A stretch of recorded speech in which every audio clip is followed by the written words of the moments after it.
Good morning, fathers, and good morning, sisters and brothers. Good morning.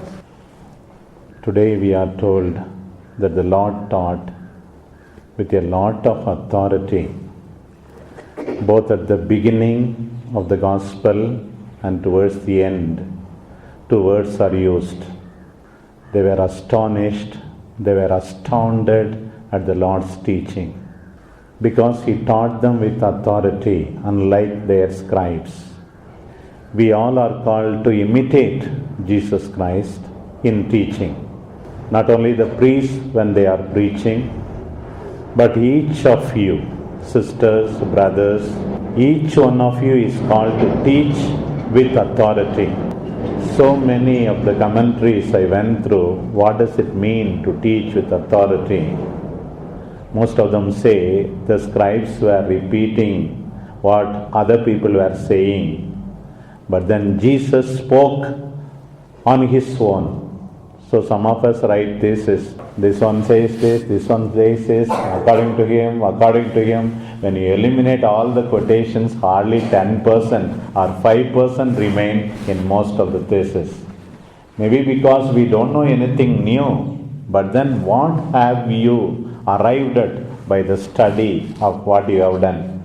This is what is often spoken about as authority. Speaking of your own, often we take refuge in saying, people say, others say, fathers say, that, come on, what do you say? People don't have an opinion for themselves. Whether you agree with it or disagree with it, what is your conclusion? Very little people are able to say. Lack of authority.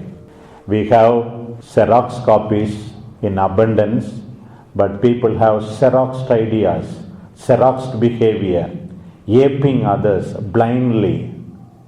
Jesus did not do that. You might have heard so many things. I say this, that is Jesus. So they were astounded, amazed, astonished. Be original. Don't be a Xerox copy of others. Don't have Xerox behavior. And then, more than that, what does that mean to teach with authority? I recall the great Clare of Assisi telling her sisters, your authority is moral authority. If you are appointed superior, let the sisters follow you because you are of exemplary conduct, not because I have appointed you superiors. People may talk so many things, but what is the most important thing is the moral authority. Do you have the credibility to tell others to pray, to observe the evangelical counsels, to walk in the way of the Lord?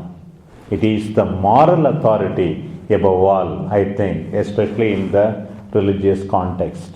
And then there is also in that passage, demon proclaiming that Jesus is the Son of God. So many fathers of the church have spoken about this passage, and then they say, why Jesus shouted at the demon, even though the demon proclaimed him as the Son of God? Because the demon proclaimed with the mind, not with the heart.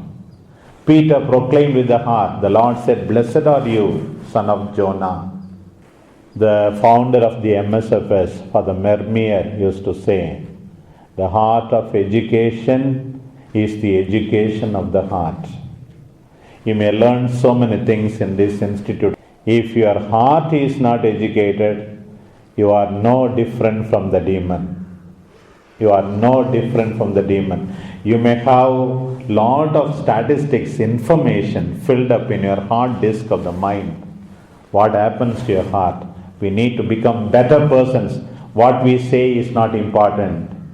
How we say, why we say, from what motive we say, that is going to be important. The heart of education is the education of the heart. You will be silenced by Jesus as he silenced the devils. Oh, I have learned this. Oh, I have learned this. This course I have gone through. This course I have gone through. Finally, heart is not at all touched, not at all formed. May we teach like Jesus with authority. Contribute something on our own. Especially teach with moral authority. May we pay attention whether our heart is also formed according to the heart of Jesus. Above all, finally, what matters is our response to Jesus in humility, in faith, our total surrender to Him by seeing what Jesus does. The Gospel did not tell us what Jesus taught, but it tells us how Jesus taught. The Gospel tells us what was the response of the people: amazement, wonder. Finally, that should lead us to surrender. Amen.